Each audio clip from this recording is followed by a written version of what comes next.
All right, good evening, everyone. Thank you for joining us tonight. We're going to get started quickly here today because we have a long program that is a little bit longer of a program tonight that is packed full of information and some real A-list speakers for you this evening. So I'm going to start with the introduction. For those of you who I don't have the pleasure of knowing, my name is Jennifer Coffey, and I serve as the Executive Director of ANJAC, the Association of New Jersey Environmental Commissions. And so tonight we are recording our session. And so everyone who registered for this program will get a link to the recording. The links to previous sessions are on our YouTube channel. So if you go and search ANJAC Views on YouTube, you can find the previous sessions of our stormwater series here. If you have any questions this evening for our speakers, please post those in the Q&A. Not the chat. The Q&A enables us to keep better control of which questions we've answered and which ones are still in the queue. And if you have a question that's unrelated to tonight's program, or if we don't happen to have the time to get to your question, you can email us at info@anjac.org. And if it's a question specific to one of our speakers, then we'll go ahead and get that question to them. So that's info@anjac.org. So welcome this evening to Safeguarding Our Waters, Exploring the Legacy and Future of the Clean Water Act. I think this is going to be an incredible program, and I'm looking forward to learning a lot tonight. Those of you attending this tonight probably know a little bit about ANJAC, but for those who maybe are new this evening, ANJAC is a nonprofit organization, a 501c3, whose mission is to help municipalities make good decisions about the environment and for healthier communities.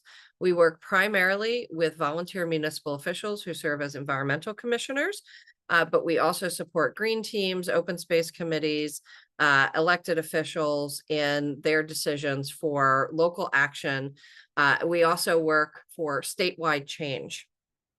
And ANJAC does our work in a number of ways. We have a resource center, which if you come to our environmental congress, you'll see us in person, but otherwise we're a virtual center. We have year-long webinars. We have webinars and roundtables year-long. We don't hold a year-long webinar, but we have roundtables and webinars all year long. I think we've got 21 of them this year. We also have a quarterly magazine where we share the news of EC projects and progress around the state. And we have two core signature programs, our fundamentals for effective environmental commissioners. And so this is for newbies and experienced EC members alike. It's every spring, so we'll be coming out with a date for that soon. And then every fall, we have our environmental congress. So we just wrapped that up on September 27 of this year, and we'll have a new one coming up. ANJAC is also the voice for environmental commissions in Trenton. So what you're doing on the local level, we make sure that legislators at the State House and the DEP and the governor's office know about it. And we try to come to resolutions when we see commonality of challenges or struggles. We also are able to do our work because of supporters like you.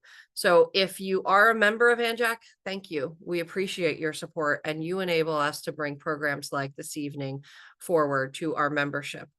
If you are not a member of ANJAC and you would like to be either an individual member, an EC member, or a corporate sponsor or member, please check out our website. You can use this QR code and the camera app on your phone, and it'll take you right to membership.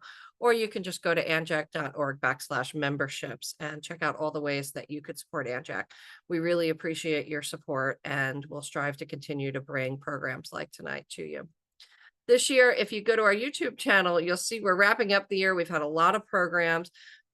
We have recently done a survey of environmental commissions, and we asked, what are the issues most important to you? And no surprise to us, stormwater, flooding, and stormwater come up at the top of the list. So that's why we're having the stormwater series. We work in partnership with organizations like Watershed Institute, EELC, River Network to co-host stormwater programs and to bring you the best available information. We do lots of other work to help stem the tide of climate change and advance environmental justice. If you've got questions, go ahead and send them to us at info@anjac.org. We've got a couple other stormwater sessions coming up. We have one next Tuesday, so that'll round out our series for the year. And then we have some additional programs that we haven't quite announced yet that'll be coming forward in November and December, but we are also deep into planning for the new year. So you can go ahead and take a screenshot of this and check out why it makes all kinds of sense to be an ANJAC member, because members get to attend our programs for free. So if you've got an idea for a program, you can also email us at info@anjac.org. And there's that member survey I talked about. We do put together our programs based on what our members tell us they need. And so you could go ahead and take this 2 to 3 minute survey here if you want to take the screenshot. Follow us on social media. These are the outlets that we're most active on. So Facebook, Instagram, and of course, YouTube. And without further delay, I would like to introduce our speakers this evening. So I am going to read through the introductions for all three speakers, and then I'm going to turn it over to, I'm not sure, Sheila, who am I turning it over to first? Is it Colleen? Yes, Colleen is up Okay, first. great. So Colleen, thank you for being with us tonight. Colleen McGuire is River Network's Healthy Rivers Program Manager. In her role, she works across the country to train local groups on the ins and outs of Clean Water Act using River Network's Clean Water Act Owner's Manual. In the Delaware River Basin, she supports local partners in advocating for a fully fishable, swimmable Delaware River and identifying ways they can use their data to action. So really appreciate you being here with us tonight. I'm going to introduce our next two speakers so we can go from presentation to presentation. After that, we'll have Chris Miller. Chris is an environmental lawyer and the executive director of Eastern Environmental Law Center, a nonprofit public interest law firm in Newark. EELC partners with community groups and nonprofits to achieve environmental justice, implement clean energy solutions, and protect open space and natural resources from unsustainable development. Before joining EELC, Chris was a partner at a private law firm where he litigated environmental and land use causes. And last but certainly not least this evening, we have Mike Pissarro. So, well, officially on your bio, you're Michael Pissarro. So Michael Pissarro is the policy director at the Watershed Institute, a nonprofit organization in New Jersey dedicated to protecting and restoring watersheds through education, advocacy, and research. In his role, he leads efforts to advocate for clean water and environmental protection policies in New Jersey. He has a robust background in environmental law and collaborates with various stakeholders, including government agencies and community organizations, to develop strategies that protect our water resources. So we are planning to wrap up this evening by 8:30. So if you hang with us tonight, I promise you there will be lots of benefits. And you will be handsomely rewarded with all kinds of new knowledge coming your way. So we're going a little bit longer tonight, so hang with us. And with that, I'm going to turn it over to Colleen, and you should be able to share your screen.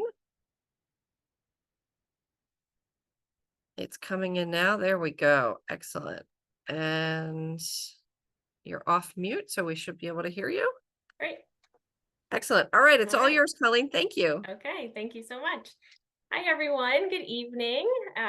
My name is Colleen McGuire. I work for River Network, and I am here to talk about the Clean Water Act. I'm going to go over the goals of the Act, all of the programs and how they fit together, and also some ways that you can engage in the Clean Water Act to help protect your local waterways. I'm going to talk from the federal perspective, and I know my co-panelists are going to dive into some more New Jersey specifics.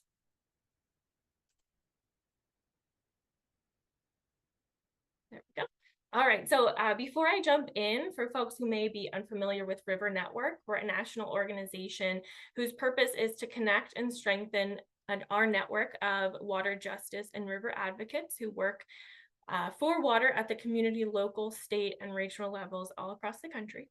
We focus on 3 areas: safe, affordable drinking water, healthy, resilient rivers, and climate resilient communities. And we support this network through things like these webinars and trainings, virtual and in-person learning opportunities. We develop resources and tools. We convene peer-to-peer learning opportunities. We do technical assistance and much, much more. And for some more information on River Network and our resources, you can go to rivernetwork.org. So I like to start off with talking about the objectives and the interim goals of the Clean Water Act. So the objective is to restore and maintain the chemical, physical, and biological integrity of our nation's waters.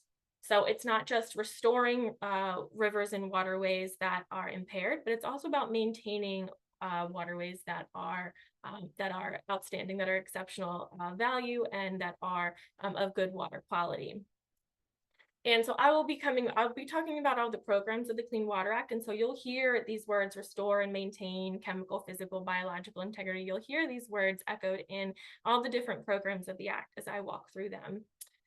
And so the Clean Water Act has several goals, but two of them I'm going to mention. The first is to eliminate the discharge of pollutants into navigable waters.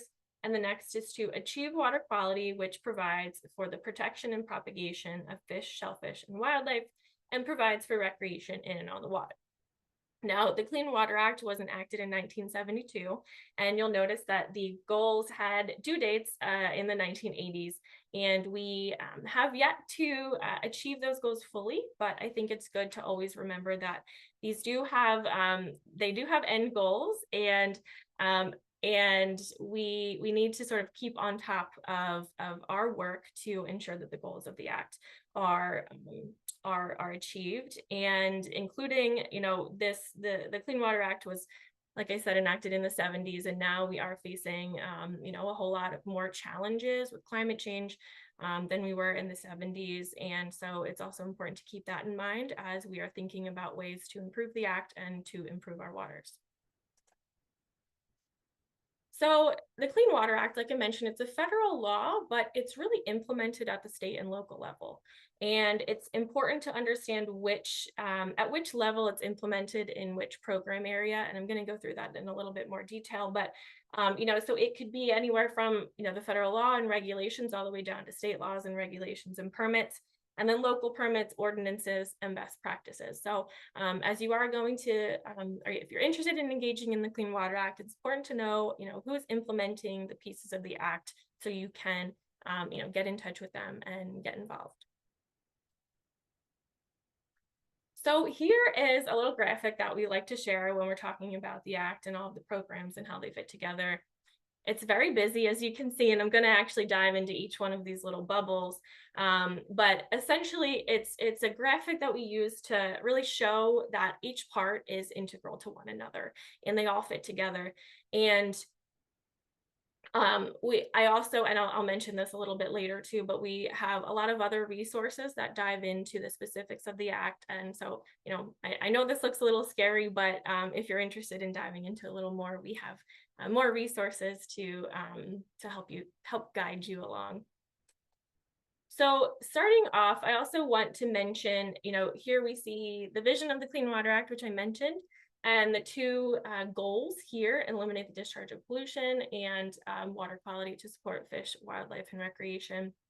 And I wanted to mention the waters of the United States. So the Clean Water Act protects the waters of the United States, or our nation's waters, which is really not defined in the Clean Water Act itself. And it has had a lot of different definitions over the years, specifically the last several years. There have been several court cases and rulings and changes to the law, to the definition. And Chris is going to go into that a little bit in more detail, and so I won't go further, but just wanted to mention that the Clean Water Act protects the waters of the United States. So you'll hear that verbiage quite a bit. So the first program that I want to talk about is water quality standards. And the water quality standards really are the beginning of the framework, and they really touch every single part of the Clean Water Act in every program. So really they're building blocks, and there's three components to water quality standards. The first is designated uses. These are human uses and ecological conditions that are officially recognized and protected. So states and tribes officially designate one or more uses for each water body segment. So it's essentially how the water body is being used. So it could be something like recreation, swimming or boating, or it could be in terms of fisheries, cold water fisheries, warm water fisheries, trout stocked fisheries, or it could be navigation, potable water, cultural activities. There's a whole list of uses that could be occurring on the waterway that could be officially designated. And then the second part is water quality criteria. So these are science-based descriptions of the conditions considered necessary to support the designated uses. And these can be chemical, physical, or biological conditions. Again, talking about the overall objective of the act: chemical, physical, and biological integrity. And so water quality criteria, they could be, so if your designated use for water body segment is recreation, it's swimming. So the water quality criteria could be in terms of E. coli counts. And then the third is anti-degradation policy and methods. So these are required to prevent degradation from the existing, prevent degradation of the existing water quality and protect the highest quality waters. So maintain the highest water qualities. And so states and approved tribes, they are required to establish designated uses, water quality criteria, and anti-degradation policies for their waterways. And so once those are established, then every 3 years, the states and tribes are also required to conduct a triennial review, which is a review of all water quality standards. So each piece of the water quality standards is up for review, and that is to ensure that the standards are as protective as possible. And if there are changes necessary, then the triennial review is the process to sort of upgrade or change a standard.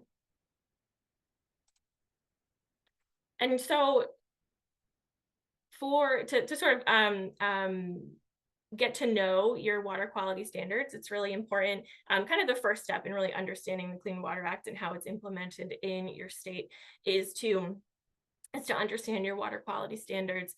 And so you can go to New Jersey's Department of Environmental Protection website, and I think Mike's going to talk a little bit about this. And you can look up the surface water quality standards, and you can kind of hone in on your watershed, your water bodies that you're working within, and you can get an idea of what your designated uses are and your water quality criteria, and also if you have any anti-degradation policies in place.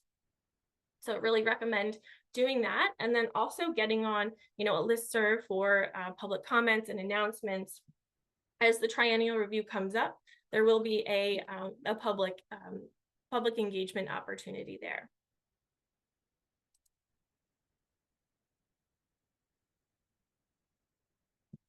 So I'm going to next hone in on the one of the goals to eliminate the discharge of pollution, and that really feeds into regulated activities. So these are different permitting programs that will help to get to the goal of eliminating the discharge of pollution. So the first permitting program that I'll talk about is the National Pollutant Discharge Elimination System, also sometimes referred to as NPDES. And so this prohibits dumping of pollution into water bodies from pipes, ditches, or discrete conveyances, unless that pollution is permitted. So of course, we know that discharges are happening, but the caveat is that it must be permitted. And so the sources of pollution that come from pipes or conveyance systems, these are called point sources of pollution, and that's what the NPDES permit that's what the NPDES permit is for these point sources of pollution. The permits rely on industry-specific technology requirements and on water quality standards, so the designated uses water quality criteria, and to make sure that they are controlling the pollution sufficiently. EPA is in charge of the program, but they do delegate it to the states in most cases. So your state is the one who's going to be administering the program. These permits, they can be individual permits that focus on a specific location, or general permits that cover a whole category of activities over a 5-year period. Every 5 years, it's supposed to be renewed. Oftentimes, they do have extensions allowed. The second permit program is the dredge and fill program, also known as Section 404 permits. So these permits are required of anyone who proposes an activity that would result in a point source discharge of dredged or fill material. Sorry, excuse me.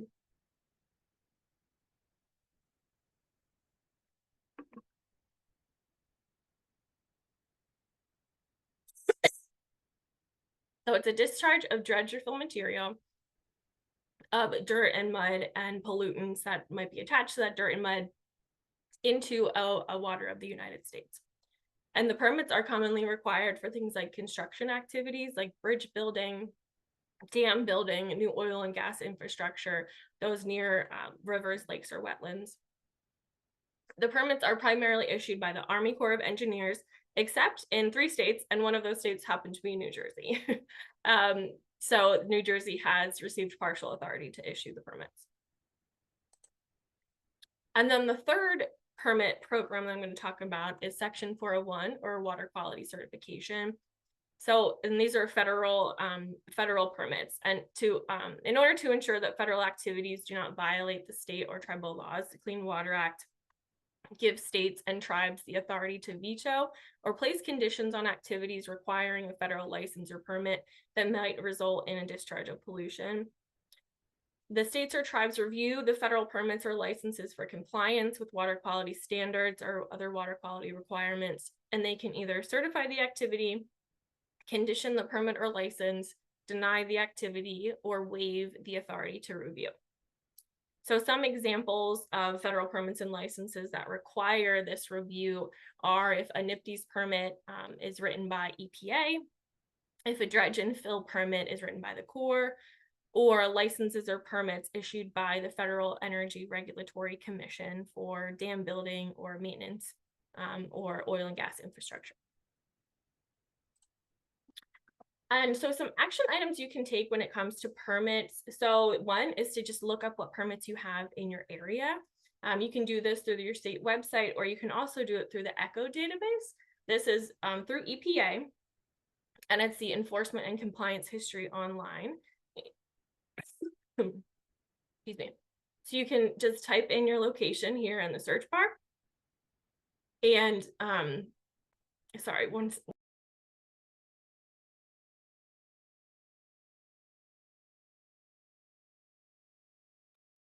I'm so sorry. So you can type your location here in the search bar and it will pop up what permits are in your area.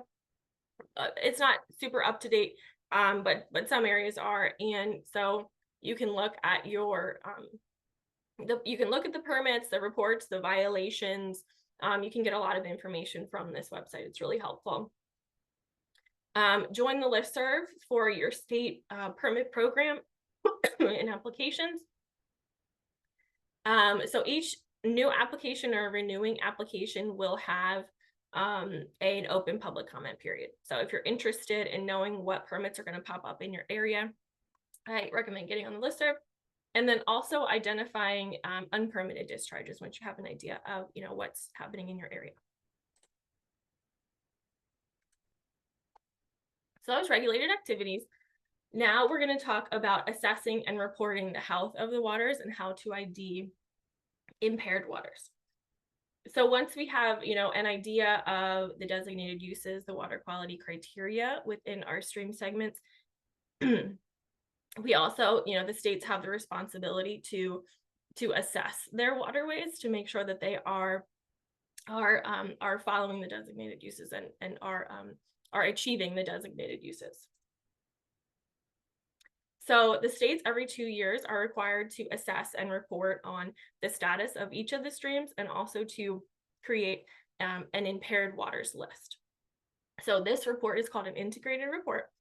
It is due even years, and so 2024 was the last time that the report came through. New Jersey put out a report in 2024 that you can go ahead and look at. In addition to the states doing their own assessments, they also are required to accept all readily available data and information, which means public data is something that the states are required to accept. So if you are part of a water quality monitoring program, I definitely encourage you to submit your data to the state so they can potentially incorporate it into the integrated report assessment. And also the impaired waters list and the status of all of the uses, that is something that's up for public review before it's submitted to the EPA.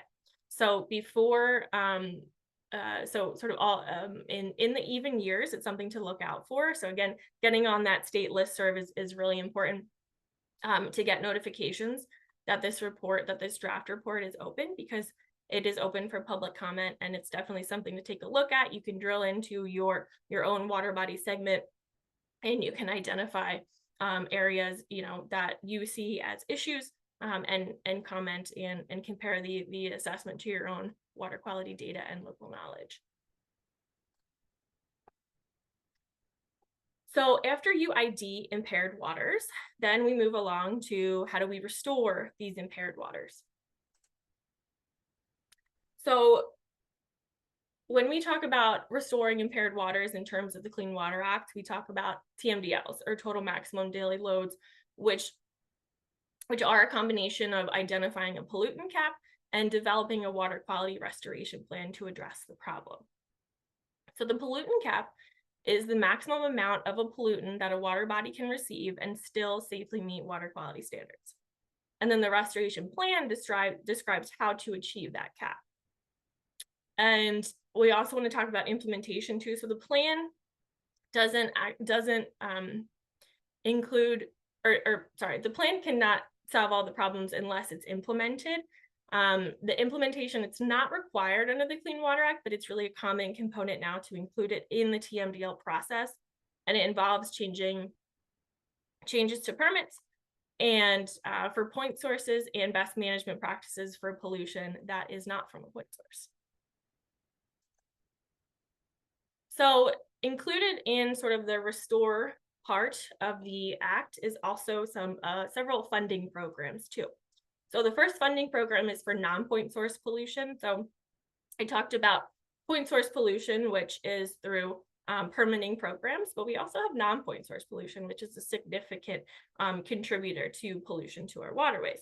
And so one way that the Clean Water Act approaches non-point source pollution is through a grant program. And so states and tribes are authorized to administer the program. They receive funds from the EPA, and they create a plan, a non-point source pollution program plan.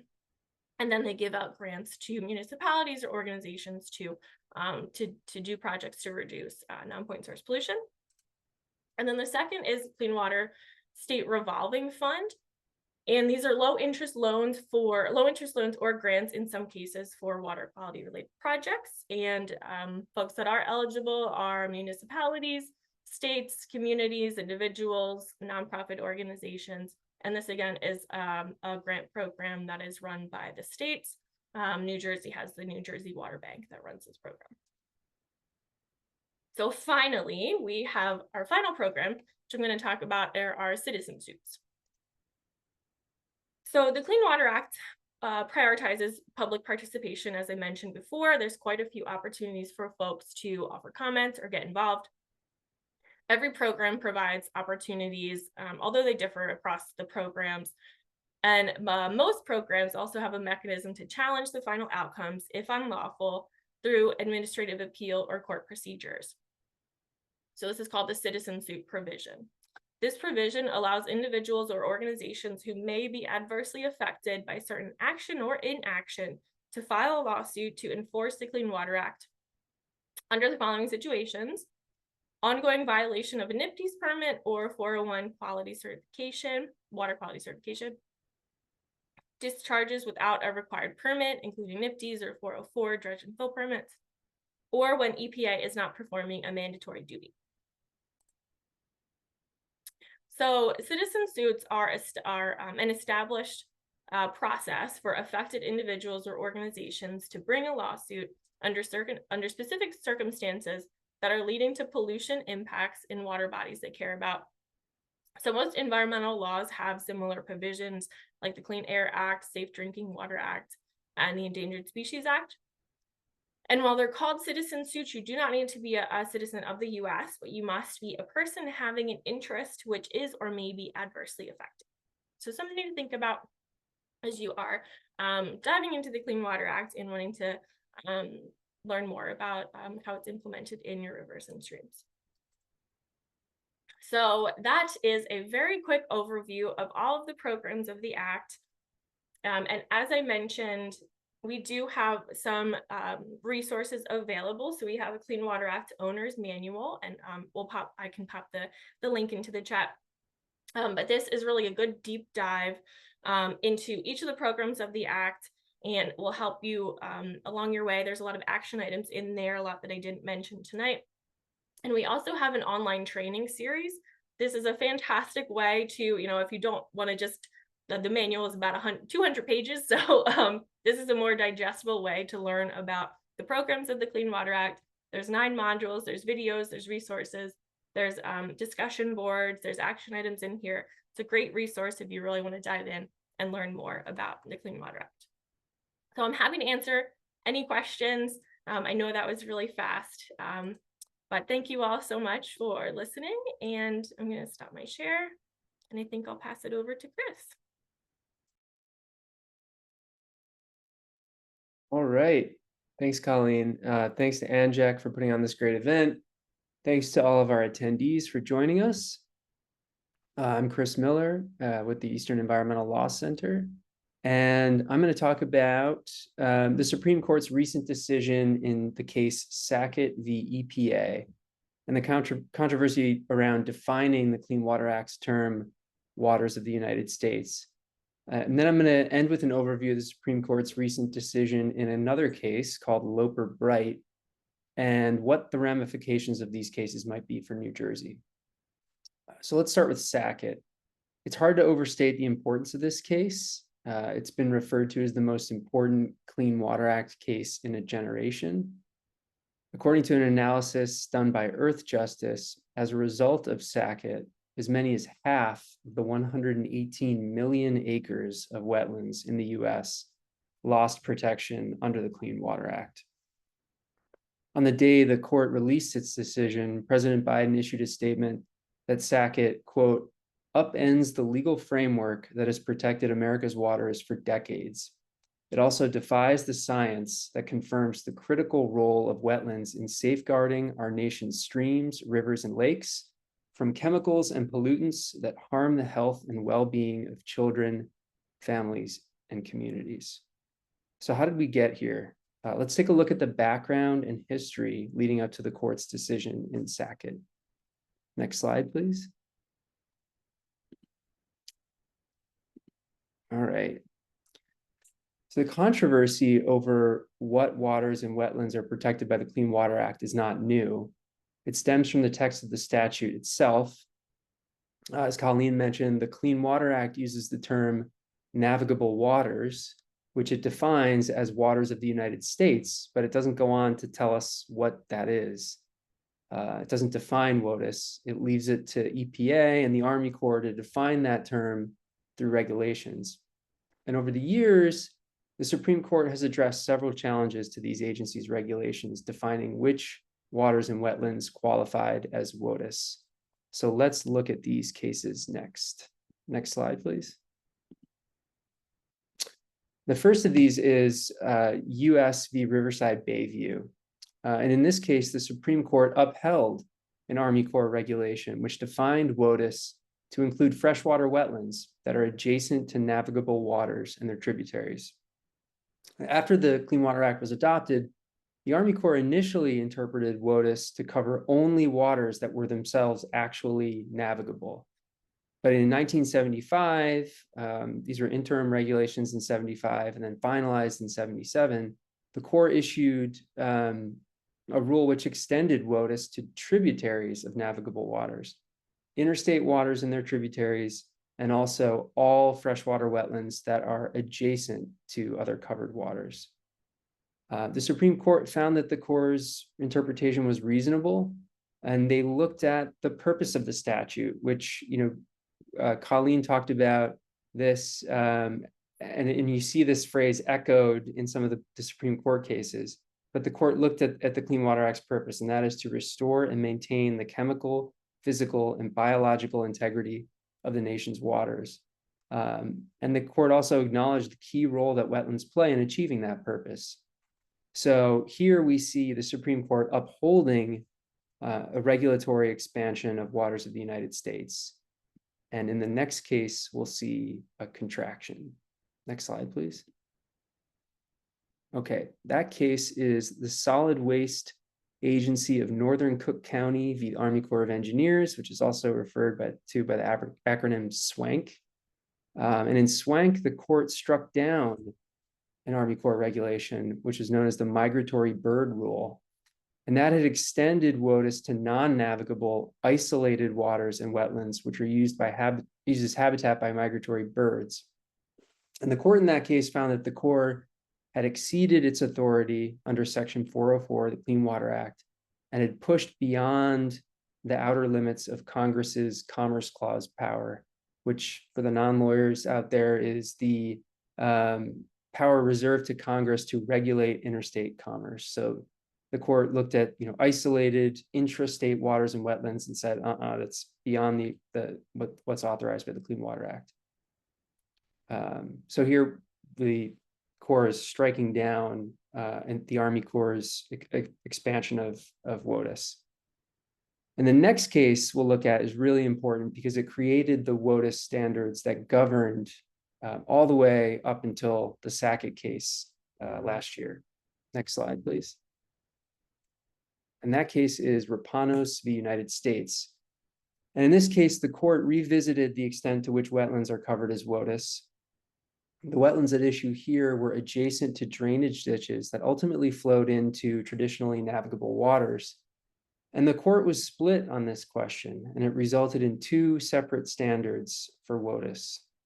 We had Justice Scalia's opinion, which said that waters of the United States only include, quote, relatively permanent standing or flowing bodies of water, so no intermittent or ephemeral streams. And wetlands must have a continuous surface connection with a covered water body that, in Scalia's words, makes it difficult to determine where the water ends and the wetland begins. So Scalia's test became known as the relatively permanent or continuous surface connection standard. And then we have Justice Kennedy's separate opinion, which said that waters of the United States include waters or wetlands that have a significant nexus to navigable waters. What's a significant nexus?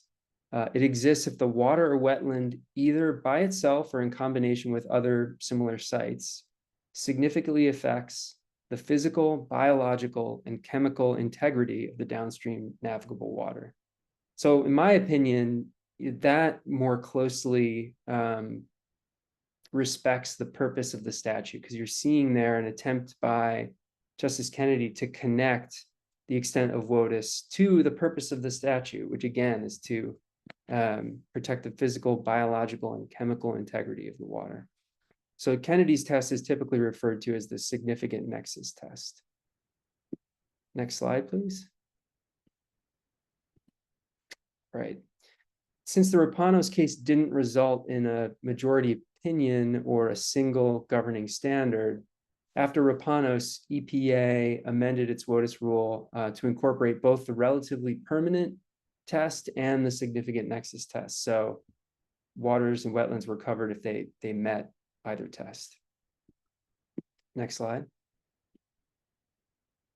EPA's WOTUS rule also carved out several types of water features that EPA had determined generally don't qualify for one reason or another. These exclusions are basically the same as the general exclusions from state open waters under New Jersey's law. Next slide.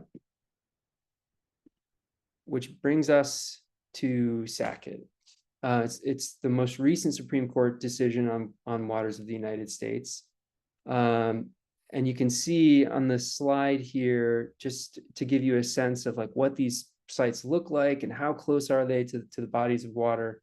Sometimes you read these opinions and if they're bad decisions in terms of environmental protection, it makes it sound like the sites in question are like remote, miles away from any water, that you can see here, it's pretty close to this lake. So this is a case brought by the Sacketts. They had purchased property near Priest Lake, Idaho. They began backfilling it with dirt for residential development. EPA notified them that their property contained wetlands, and the backfilling violated the prohibition against discharging pollutants into WOTUS. And then they ordered the Sacketts to restore the site and threatened them with penalties of over $40,000 a day. EPA had determined that the wetlands here qualified as WOTUS because they were near a ditch that fed into a creek, which then led into Priest Lake, which is a traditionally navigable water. The Sacketts then sued EPA, challenging the determination that the wetlands qualified as waters of the United States. The federal district court sided with EPA, and then the Court of Appeals sided with EPA, and they held that the Clean Water Act covers wetlands with an ecologically significant nexus to traditional navigable waters. So again, sort of hearkening back to Justice Kennedy's test, the significant nexus test. And then after the Court of Appeals affirmed, the Supreme Court took the case up for review. Next slide, please. So the court ultimately adopted the Scalia plurality opinion in Rapanos. They held that waters of the United States refer only to geographical features that are described in ordinary parlance as streams, oceans, rivers, and lakes, and to adjacent wetlands that are indistinguishable from those bodies of water due to a continuous surface connection. To assert jurisdiction over an adjacent wetland under the Clean Water Act, a party has to establish first that the adjacent body of water constitutes waters of the United States. So it has to be a relatively permanent body of water connected to a traditional navigable water. And second, that the wetland has a continuous surface connection with that water, making it difficult to determine where the water ends and the water begins. So how did the court get to that conclusion? Why did they reach this decision? When you read the opinion, it becomes clear they were concerned about what they saw as regulatory overreach. EPA had argued that nearly all waters and wetlands were potentially regulated under the significant nexus test. And the court was troubled by the potential civil and criminal liability that landowners might incur, even for negligently tilling wetlands. The court also decided that the determination that WOTUS have to be relatively permanent was a better fit with Congress's use of the term navigable waters in the Clean Water Act, a boat that you could, a water that you could use a boat on. As to wetlands, the court reasoned that because the specific term adjacent wetlands appears in the statute, Congress intended adjacent wetlands to be covered, but they have to be adjacent to waters that qualify as WOTUS in their own right. So in short, a wetland now needs to have a continuous surface connection with a relatively permanent body of water to qualify as waters of the United States. Next slide. In response to Sackett, EPA revised its WOTUS rule to conform to the court's opinion. It removed the significant nexus standard, clarified that adjacent wetlands must have a continuous surface connection to traditionally navigable water, but it left the exclusions in place. Next slide.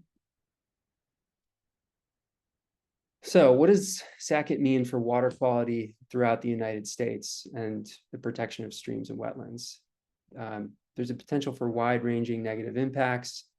A study published this year in the journal Science estimates that 55% of the water flowing out of America's river basins can be traced back to millions of intermittent streams. And according to EPA, over 4.2 million people in New Jersey receive drinking water from public drinking water systems that rely at least in part on intermittent, ephemeral, or headwater streams. Next slide. So what does Sackett mean for New Jersey in particular? This is a case with wide-ranging national impacts, but what does it mean for us here in New Jersey? Fortunately, the Clean Water Act authorizes individual states to go further and extend protections to all waters of the state. And as you can see on this map, which was created by the Environmental Law Institute, New Jersey is among the states shown in blue here with relatively broad legal protections for non-waters of the United States. Next slide. After the Sackett decision was released, the New Jersey Department of Environmental Protection issued a compliance advisory which stated that, quote, in the vast majority of the state, the Sackett decision does not impact New Jersey's authority to regulate wetlands because New Jersey has assumed responsibility for administering the Clean Water Act's Section 404 Wetlands Program, which it does under the Freshwater Wetlands Protection Act and the Wetlands Act of 1970, which covers coastal wetlands. And to flesh that out on this slide, I've included some examples of specific New Jersey laws and their coverage of wetlands and intermittent streams. So that's Sackett. Let's switch gears. I want to talk about Loper-Bright, which was another landmark case decided by the Supreme Court.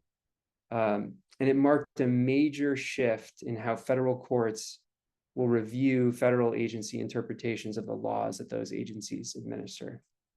Next slide, please. This case is so important because it overturned Chevron deference. And that's a legal doctrine which for 40 years governed how federal courts decided cases challenging a federal agency's interpretation of the law. And to understand the Chevron doctrine and the court's decision to get rid of it, it'll be helpful to go back and look at the Chevron case itself. Next slide. Chevron dealt with EPA's interpretation of the term stationary source in the Clean Air Act. I won't get too into the weeds on this, but the 1977 amendments to the Clean Air Act required states to establish a new, robust permit program for new or modified major stationary sources of air pollution. The Carter EPA had interpreted this phrase broadly, which resulted in a more protective interpretation. It was more protective in for the environment. And then the Reagan EPA came in and issued a narrower interpretation, which was less protective in the environment. And NRDC sued to challenge the Reagan EPA's interpretation. And considering the question of the meaning of stationary source, the court established the two-step Chevron test. When the court is reviewing an agency's interpretation of an ambiguous provision of the statute, which the agency administers, or if the statute is silent on the question presented to the court, then the court must defer to the agency as long as its interpretation is reasonable or permissible. And the rationale for that was twofold. First, agencies have scientific and technical expertise in the complex fields which they regulate, expertise which lawyers and judges don't have. So in other words, the thinking was that agencies would just do a better job of addressing these thorny policy questions than the courts. The other reason is that agencies are a political branch of the government. They're part of the executive branch, so they can be held accountable to the voters, albeit indirectly, through elections, whereas federal courts are not. So the idea was it's more democratic to have these policy questions answered by agencies than by unelected judges. And I think it's interesting to note when Chevron decided, it was celebrated by conservative legal scholars who didn't want these questions answered by liberal judges who'd been appointed by Johnson and Carter. They wanted these questions to be answered by Reagan appointees in the agencies. Next slide, please. So I've included, a brief summary here of some of the cases, environmental cases where the Supreme Court applied the Chevron doctrine. And I wanted to kind of emphasize that sometimes a win for EPA was a loss for the environment and vice versa.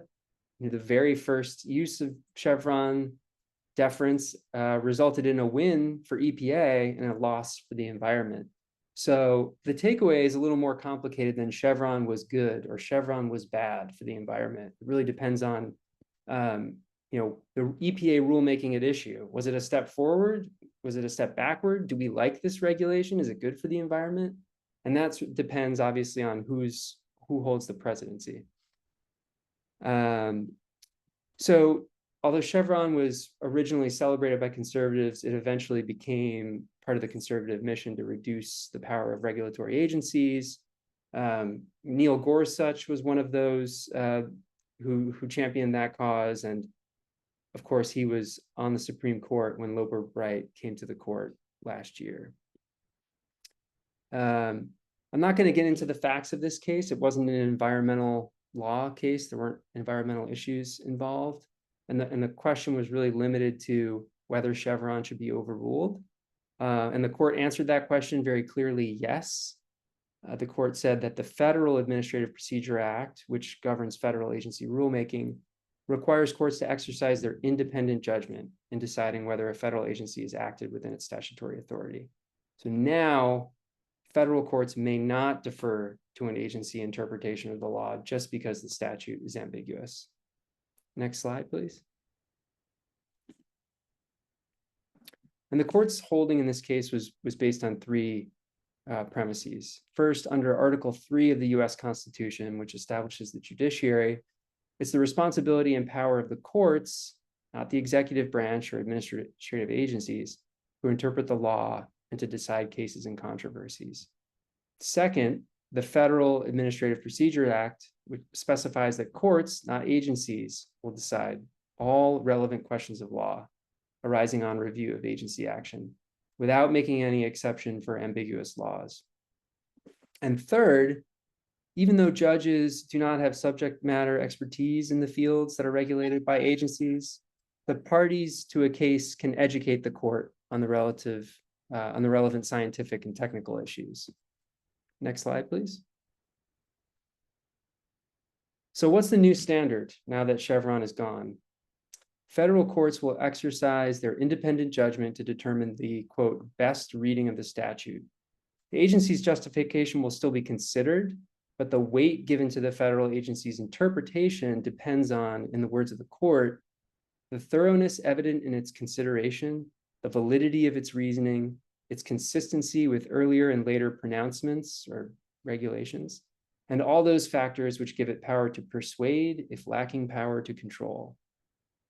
So that is Loper Bright in a nutshell. I want to briefly mention another case called Corner Post that was decided by the court just a few days after Loper Bright, and it could have a combined impact with Loper Bright on challenges to federal regulations. So in Corner Post, the court held that the Administrative Procedure Act's 6-year statute of limitations, the time that you can challenge a regulation in court, doesn't begin until the specific challenger is harmed. So even if the regulation was issued more than 6 years before the suit was brought, if you're a business entity, let's say, that comes into existence well after those 6 years, you can challenge the regulation. Important caveat, the rule generally doesn't apply where the statute at issue contains its own statute of limitations. So for example, Clean Water Act statute of limitations says if you're challenging a regulation, you got to do it within 120 days from the date it was issued, or, and this is the words of the statute, after such date, only if such application is based solely on grounds which arose after such 120th day. So that raises the question, could a regulated entity that came into existence after the 120th day challenge Clean Water Act regulations? I think that remains to be seen. So what are the limitations? The court was clear that Loper Bright does not reopen the door to challenge old federal cases that were based on Chevron. And the court was pretty clear on that in the language of their opinion. The court also acknowledged that the Administrative Procedures Act still requires courts to defer to agencies on factual determinations. So Loper Bright just applies when agencies are interpreting the law. And there's also an important distinction where Congress in the statute has explicitly given an agency broad general standards for issuing regulations. So for example, if Congress says in the statute, the agency shall issue regulations in the public interest or reasonable regulations, that shows a court that Congress intended to give the agency wide latitude in issuing the regulations, and Loper Bright shouldn't change that. And perhaps most importantly for us here today, Loper Bright only applies to federal agency rulemaking under the federal APA. It does not apply to New Jersey state agencies or New Jersey state courts. And since it doesn't, let's look at what does. Next slide, please. So as you can see from this slide, the standard established by New Jersey case law is a very deferential standard, much like Chevron deference. And you can even see in the third bullet point here, the New Jersey Supreme Court sort of explicitly acknowledging the kind of rationale behind Chevron deference by saying, this great deference reflects the specialized expertise agencies possess to enact technical regulations. So that's what we will continue to have in New Jersey. It hasn't stopped business and industry from citing Loper Bright to try to challenge DEP on things. We're seeing that in cases right now. But there are, of course, arguments against that. So that's where I'll leave it, and I'll turn it over to Mike. Thank you.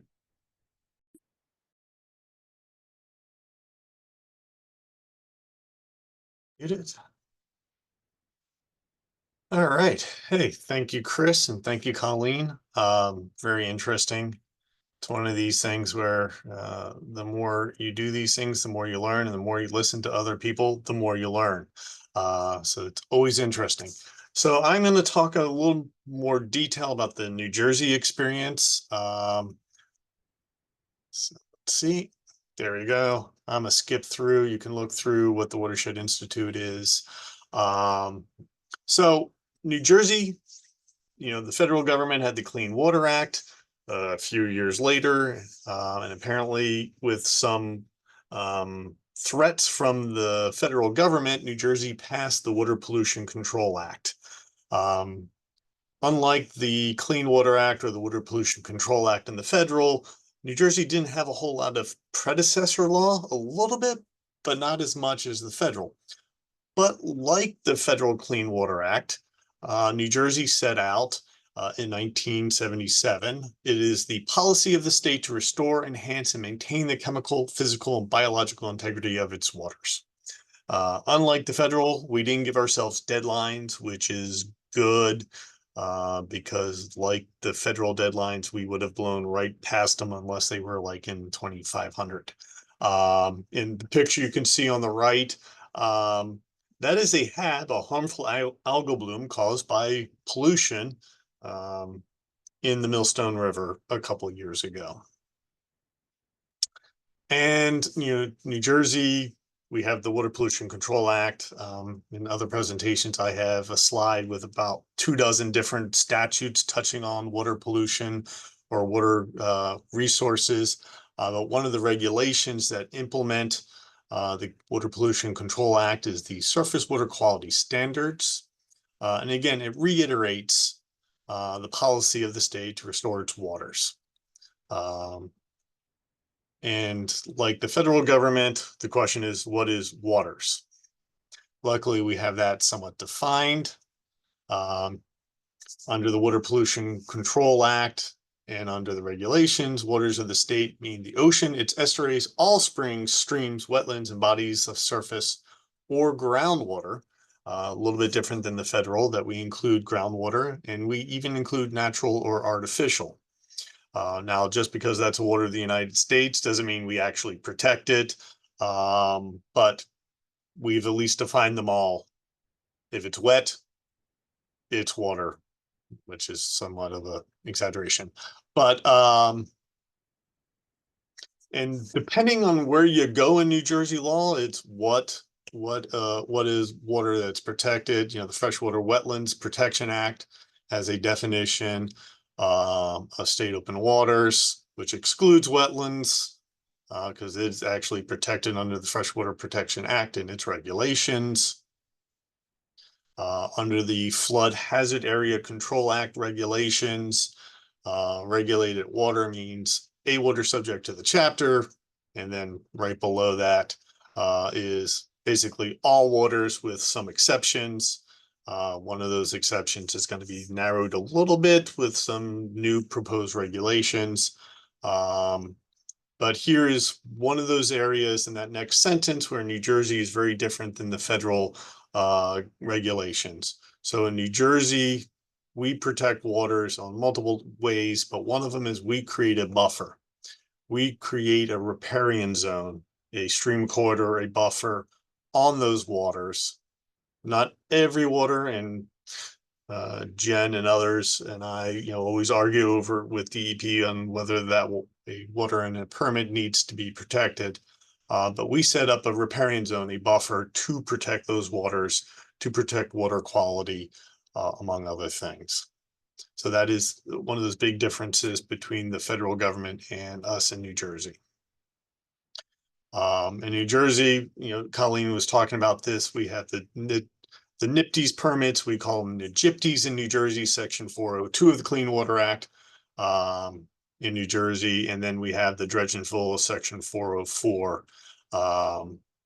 And we protect New Jersey's waters in both areas. So as I mentioned earlier, we have riparian zones or buffers. And basically we have the waterway, that channel. The riparian zone is measured from the top of bank on either side of that waterway. And depending on what kind of water, so what status of that water, as Colleen was mentioning earlier, we protect them differently. So most waters, freshwater 2, non-trout, so that's the FW2NT, has a 50-foot buffer. So it's 50 feet on either side. If it is a trout production or trout maintenance water, those get 150-foot water buffers. And if it's a category 1, which is one of our highest statuses of water, best protected waters, it gets a 300-foot buffer on either side. There is a thing called the FW1 waters, which is our highest quality, which is protected from any man-made changes, but doesn't get a separate buffer. One would expect a 400-foot buffer or a 500-foot buffer in those waters, but we don't have that. We just say should have no man-made discharges in those waters. Most, if not all of those waters are within state or national parks. So a little bit easier to control. Category 1 waters also have the additional protection of no measurable changes from additional discharges. So we have riparian zones for streams under our Freshwater Protection Act statutes. Wetlands have transition areas, again, very different than under the federal regs, where frankly, there may not be much of any wetlands left protected under the federal laws. But as Chris mentioned, in New Jersey, we're one of the few states that does have that. And we've had that since 1993, 1997. It's sometimes really hard to remember in New Jersey that there is a federal set of regulations, because New Jersey has developed a really robust regulatory program. And it's very rare that you have to look outside of New Jersey. So it's always good to remember that. But wetlands in New Jersey, and this is built into the statute, unlike the riparian zones under the Flood Hazard Control Act regulations, the transition areas is built into the statute. So exceptional value wetlands have a 150-foot transition area. Intermediate value wetlands are 50-foot, and ordinary value are 0. Ordinary value tend to be the isolated smaller wetlands. Exceptional would be ones that have threatened and endangered species relying on those wetlands. Everything else is intermediate, and you get those buffers. There's multiple ways to build in those buffers, both from a flood hazard and a wetlands perspective, but they're there to protect water quality, to provide some habitat, so they do exist. And then likewise, we have that discharge permit, as Colleen was mentioning. Federal, as I mentioned, the pollution discharge elimination system in New Jersey, because we have to be special, we called it the NJIPDES permit. And like the federal government, it is unlawful to discharge any pollutant except in conformance with a permit. And then I have a picture here, and I picked this picture very, very intentionally. It's not of a wastewater treatment plant. It's not of an industrial complex. It's not a chemical manufacturer. It's stormwater. It's a stormwater discharge pipe.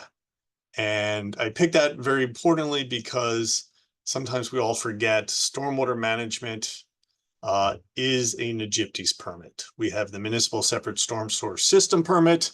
But that is in fact a NJPTES. It is a Clean Water Act permit. It gets a little confusing in New Jersey because New Jersey has a history of regulating stormwater before we were required to under the Clean Water Act. In 1983, we adopted the Stormwater Management Act. We dumped that in our municipal land use code. But those were the goals of the act. Some similarities for the Water Pollution Control Act, to minimize runoff, to protect the integrity of the streams for their biological functions, to reduce the increase in non-point pollution. In 1999, the federal government adopted regulations regulating small and medium stormwater. And from 1999 onwards, it became a discharge permit. In 2004, we adopted our stormwater regs and our first MS4 permit in New Jersey. As Colleen mentioned, every 2 years, the state does water quality assessment report. This is super important, and there's going to be a case talking a little bit about this later. This is the pre-draft chart. There's a draft out there that's under review by the federal government, and it shows those designated uses. In New Jersey, every stream is designated for all of those uses. So every stream is designated for aquatic life. Every stream is designated for water supply. Every stream is designated for recreation. Shellfish is the one where it's only some.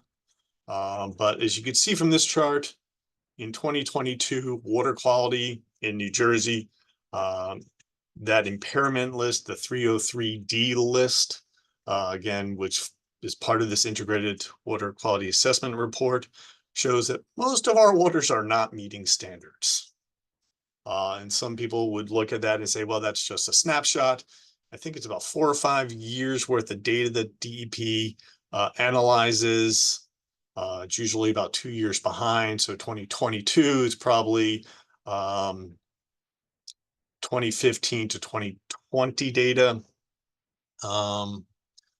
So here's actually the draft, not the pre-draft. And then you look at 2016 and 2010, again, showing sort of the trend. Not a lot of our waters are meeting standards. Every year we're analyzing more and more water, but the result is most of New Jersey's waters are not meeting standards. And this water quality data is collected from multiple sources, as Colleen mentioned. Volunteer science plays a role in this. So if you have a plan, quality assurance plan through DEP to collect, analyze, and submit this data, they will use that data in the determination of water quality in these charts and this assessment report. So watershed organizations, other environmental organizations do this. DEP does water quality testing. USGS does water quality testing. DRBC does water quality testing. I'm sure I've left out a few, but so this data, this report is collected from multiple sources, multiple groups over a period of time. And that shows you that snapshot. But as you can see, as you look back through those trends, we're sort of degrading, but we're degrading in a slower pace. And here's just from the Watershed Institute. We do stream monitoring. We have 30 years worth of data. Just a quick snapshot. This is an overall showing within our watershed water quality in the Stony Brook Millstone watershed collected by volunteer scientists. And that is, again, goes into being used in the integrated water quality assessment report and also in determination of what waters are that FW2, C1, etc. A little bit of important cases. So there's a lot out there. And this is one of the more recent ones. Chris at ELC and his team helped the Watershed Institute, Raritan Headwaters, and Highlands Coalition with this one. So back in 2020, DEP decided there was about 660 stream miles that needed to be upgraded from FW2 protection, so the standard water quality, standard streams, to that category 1 because of exceptional ecological or exceptional water quality status. So they put that out there, they proposed the rule, they received comments to that rule, and then adopted that rule. Hunterdon County, Raritan Township Municipal Utilities Authority challenged that upgrade. So they challenged the upgrade from FW2 to FW2C1 with the no measurable increase in water pollution, that 300-foot buffer.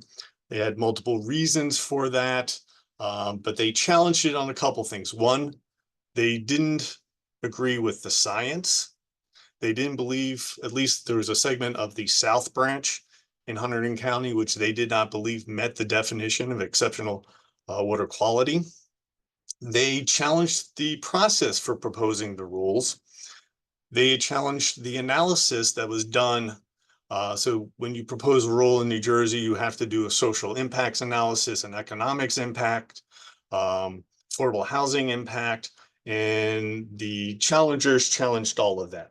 Now, some of the science used by DEP to justify this upgrade to category 1 status was collected by volunteers at Raritan Headwaters. And the challenger said, they're not trained. They're not scientists. And by the way, we have a scientist who did water quality testing and doesn't believe that this meets the standards. The appellate court, in an unpublished opinion, went through painstakingly detail of why that challenge had no merit. One, and with the help of ELC, we were able to support the validity of volunteer science. The fact that it was done according to a QUAP, the same standards that volunteers use would be the same standards DEP scientists would use to collect that data. The data used by the challengers did not have a QUAP, did not go through a quality assurance plan, and was not submitted in that time frame. Remember, I said, we're always looking backwards a little bit. So their data was newer, only one point in time, whereas DEP used multiple years in that. So in a very detailed, which was kind of surprising, opinion, they refuted all of that. The challengers also said, well, there was no real stakeholder process. There were no maps really in the proposed rule, and no one really know which stream segments. There was no really easy way to determine whether my property was impacted by this because DEP didn't put out interactive maps. They have, if you ever look at these proposals, it's this stream segment from Route 518 bridge down to this road segment. And how would anyone really know what that meant? Again, the appellate court, in a very detailed process, basically dismissed all of those. There was a stakeholder process. There were maps available. And same thing with the analysis of the impacts. The challenger said, well, no one really looked at the cost it would cost for us to upgrade our water quality treatment plant in order to meet the no measurable changes. And we may not be able to expand because of this 300-foot buffer. So no one ever looked at the real costs. And the court said, we don't have to look at detailed costs. The economic analysis done by DEP was sufficient. But in this case, the big takeaway is volunteer science is science and it is data that can be used. Otherwise, frankly, in New Jersey, we'd be behind the 8 ball. DEP cannot do it all. In-race stormwater management rules. Again, a really interesting case. In 2004, we proposed stormwater management rules, which included, for the first time, this 300-foot buffer for those category 1 waters. challengers challenged that rule, saying DEP didn't have authority to create land use regulations, didn't have the authority to create no build zones within that 300-foot buffer. The courts very quickly went through and upheld DEP, saying DEP is an enabling statute. What created DEP and authorized DEP to engage clearly gave DEP broad authority to create a regulatory system, protect water quality. The Water Pollution Control Act, the Water Quality Planning Act, the Stormwater Management Act, all created or authorized directly or indirectly the creation of buffers. They even referenced the Highlands Water Protection and Planning Act in coming to this. So this was big. This was a change in 2004 regulations that created this Category 1 300-foot buffer, that then got translated into the flood hazard regulations later. This was a big one again.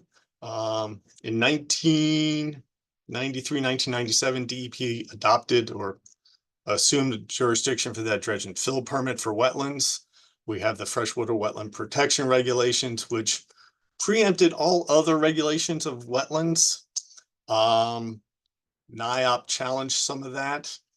And the big takeaway from this one, which is important, and I've run into this in a couple of land use cases, is while Freshwater Wetlands Protection Act and its regulations are the sole jurisdiction for regulating wetlands, and DEP is the only entity who can regulate wetlands, court held that just because another regulation or statute may impact a wetland, but not directly.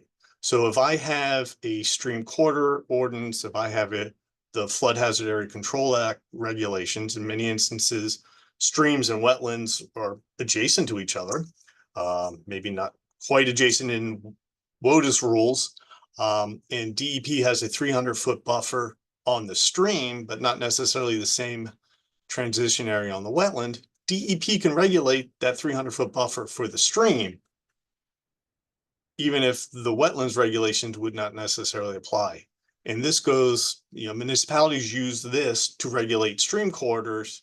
I have a case right now where we're arguing over this. And the big takeaway is just because a regulation may have a tangential impact on wetlands, if that regulation is not based upon the wetlands, then that is okay. OFP LLC versus state. This was a challenge to the constitutionality of the Highlands Water Protection and Planning Act. This was groundbreaking, well, not necessarily groundbreaking, but in 2004, New Jersey adopted the Highlands Act. The impetus for the Highlands Act was protecting water quality for drinking water. Over half of the state receives its drinking water from the Highlands. And people were starting to be concerned if we continue to develop in the Highlands, the cost of treating drinking water was going to be exorbitant. And New York City receives their drinking water from the Catskills. New York City protected the land around that water supply, and they have to do very little or not as much water treatment as if they didn't do that. So very similarly, we had the Highlands Act. This entity had land, they had some land use approvals, and there was concern that they wouldn't be able to develop. And also, unlike many instances in New Jersey, the effective date of the Highlands Act was not upon enactment or some date afterwards. The Highlands Act specifically became effective sort of retroactively to the date it was introduced. Not a huge time march between August, but this entity challenged the validity, argued it was a taking, and argued that the retroactive application violated equal protection. The court, I think this is important because we see this all the time again at DEP. When DEP changes regulations, there is a rush of development applications coming in under the old rules. the court had no problem providing that retroactive application. And it specifically said to prevent the rush to obtain development approvals under the old rules. And the other takeaway was the takings challenge wasn't right because the entity didn't actually apply for any of the permits, just assumed it couldn't get permits from DEP. And so the court threw that out as well. And then we're running out of time, so I'm gonna stop sort of here. There's a series of things coming down the pike, the real rules, climate change, Executive Order 100 from the governor, tasked DEP with coming out with climate change adaptation and mitigation rules. Those are the New Jersey Protecting Against Climate Threats, Resilient Environment and Landscape rules, which are going to drastically change how we do things in New Jersey on multiple levels. We saw a little bit about this 2 years ago when the proposal and adoption of the inland flood protection rules. But that's coming. That's really exciting, by New Jersey being in the forefront of environmental protection and climate change. But those are coming. And then just about time for questions. But people want more information, they certainly can come and reach out to us. Excellent. Thank you, Mike. Thanks, Chris. Thanks, Colleen. Really appreciate that. Tons of information. So first, before the question comes in, yes, we are recording this, and yes, we will send the link on YouTube to everyone who registered for the event. So you can go back and watch any or all of these presentations again. We do have a few questions in the Q&A, and we've got a few minutes to go through them. The first one, Mike, I think you covered this, but maybe you can give a very brief recap. Do towns do reports on water, or do the watershed ambassadors? I think there's something to say here about the watershed ambassadors and the training that they get for water quality assessments and the monitoring that they do. If you could recap that quickly. Yeah, so Watershed Ambassadors is a program through AmeriCorps administered through DEP, and each watershed area has a watershed ambassador, or almost every. They are trained in water quality monitoring and testing, and they go out and do that. Actually, our assistant science director does that training for the watershed ambassadors. And then they also do a lot of public education on watershed health and water quality. Great. Thanks, Mike. But as far as I know, municipalities themselves don't really do water quality assessments. I mean, outside of drinking water, but municipalities do not necessarily do that. Yeah, part of the problem is funding. You can, even as a nonprofit, you can get funding to start up a water quality monitoring program, but boy, is it one of the most difficult things to try to find or secure sustained funding to keep it going. Yeah. The next question, I'm not sure who wants to give this one a shot, but let me read the question out first. Jeff asks, so if a party discharges harmful chemicals into a body of water not under the Clean Water Act, and it has intermittent connection to a body of water that is under the Clean Water Act, then what are the legal implications? For instance, a body of water that yearly floods naturally and flows into a body of water that is under the Clean Water Act. I will just add before someone jumps in on this, it's not legal to discharge harmful chemicals on land either. So there are legal implications whether or not there is a connection to a water body, but we're probably talking about a different set of laws and regulations. Does anyone want to give this one a try? Sure. Yeah, I'll jump in and Thanks, say Chris. that is prohibited by New Jersey's Water Pollution Control Act. Again, we're lucky in this state. Relatively speaking, we have robust environmental laws to protect our water. And so, when the federal ceiling was lowered, so to speak, on WOTUS, we still have our legal protections in place here in New Jersey. So you can't discharge a pollutant into an intermittent stream in New Jersey. It's illegal. Great, thanks, Chris. I appreciate Mm. that. I would follow up and just say, if you see that, call DEP. DEP is a hotline, DEP Warn or NJDEP Warn. Call them and report it. They will investigate. Yeah, you can also call your local watershed group or environmental organization, because sometimes we're really good at following up as well, but you have to call the I think it's 1-800 or 1-888-WARN-DEP is the emergency line. Matt asks, and I'm not sure if he's joking or not, but have we essentially given up on some of the goals of the Clean Water Act? I will say no, we have not given up on those goals. But he's talking about the goals of fishable and swimmable, zero discharge. If we have given up, why? Were the goals 52 years ago too ambitious? And how do we let microplastics, which are everywhere, happen? There's a lot in there. No, we have not given up on those goals. We're still working on them. I think the issue is that the goals were a lot more complicated than anyone had seen fit. And the problem is that you don't know there's a problem until after it's already happened, is the deal with microplastics. And so we are now furiously working to try to shove the cat back in the proverbial bag, if you will. And as a owner of multiple cats, do not try to shove them in bags, because it's not going to go well for anybody. Anybody else want to add to that? Yeah, I would just say, we also should remember just how bad things were before the Clean Water Act. I mean, I think we've probably all heard about the Cuyahoga River in Ohio, like literally catching on fire.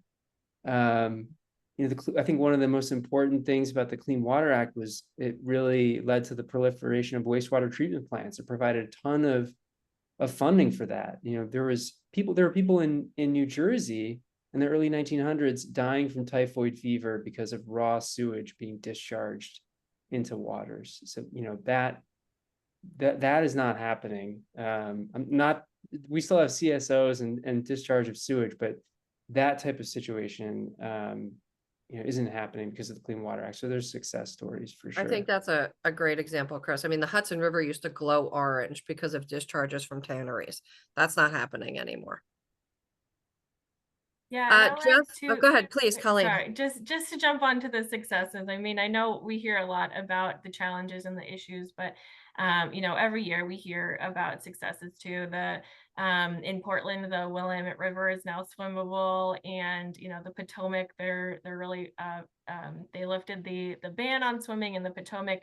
So we're getting there. No, I don't think that we have given up, and I think the structure and the framework is sound, and things like climate change and development, and we have a lot of challenges, but I think we stick to the framework, and the public gets involved. We're going to keep getting there inch by inch. Thank you. Parts of the LA River have been daylighted, so we're getting back to having community connections with our waterways. So there's definite improvement in the way that we're treating our waterways and the quality of water we have. Jeff asks, and we've got, let's see, this might be our last question. And this is about riparian zones. And then of course, I'm going to do a little bit of commercial advertising for the NJPACT Reel and talk about that. But how are riparian zone sizes affected by the new Inland Flood Act, where 100 and 500-year flood zone elevations were changed? Would the riparian zones be increased in this case? Short answer, no. Floodplains in the flood hazard area and the riparian zones are two different set of regulatory zones under the Flood Hazard Area Control Act rules.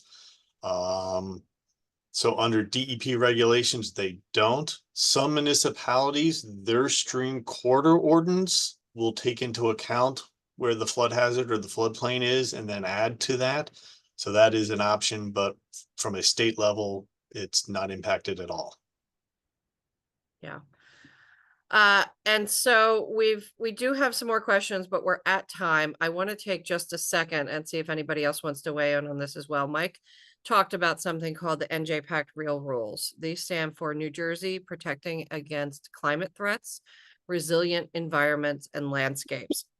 These regulations are part of a larger set of NJPACT updates. There are portions of NJPACT that were updated in July of 2023, but as a whole, these regulations are the first in the country to take climate modeling into account for land use regulations. There's no other state that has done this. And so what we are doing is using the best available cutting edge science from NOAA and Rutgers and others to integrate into it safety standards for both construction materials, methodologies, and placement of development so that we can protect communities and save lives. These regulations are open for public comment now through November 7th. And so we are encouraging everybody to please log into the portal online and say that you support the NJPACT real rules. You support New Jersey getting ready and doing everything we can to become more resilient against the impacts of climate change. We're not asking you to read all 1,044 pages of these regulations like many of us on here today are doing. The DEP also has a fact sheet online to really digest those 1,000+ pages into a more manageable bite for people who don't want to spend days and days reading these rules. I want to ask Mike, Chris, and Colleen if you want to say anything else about that. No, I mean, I would just say, I commend all the groups like ANJAC and Watershed Institute, all the work that they're doing to support the rules. As I understand it, they're based on sound science. We've got increased precipitation. Let's build smart. Let's keep people safe. Support the rules. Great, thanks. And so there's some question in the comments about the timing. They were proposed on August 5th. They are open for public comment through November 7th. And then the DEP has to prepare a response to comment document. That's one of the things they need to legally do. And the rules would need to be adopted by August 5th of 2025. That's according to the all the policies and procedures around rule proposals. If that doesn't happen, then they think Cinderella turn into a pumpkin and go away. And then I don't even want to think about that because we've got lots of support. And certainly the governor has been in support of this and the DEP and these rules have been in the works for about 15 years. So they're incredibly important to get them adopted and implemented. And there are other states who are watching New Jersey and are interested in moving along the same trajectory. So with that, I know there are a few questions we didn't get to tonight. So if you want to follow up, you can email info@anjac.org. We're happy to respond there. I want to extend a thank you to our speakers again tonight. Thank you, Colleen and Chris and Mike. And thank you to ANJAC staff who are just brilliant and ever organized in bringing forward these topics and pulling together these speakers on issues that we hear from our members about, because you do things like take your member survey and email us at info@anjac.org. So thank you, Liz and Sheila and Hannah, for organizing tonight.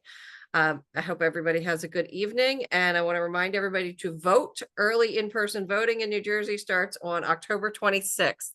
If you got any questions about that, you can email us as well. Take care, everyone. Have a good night.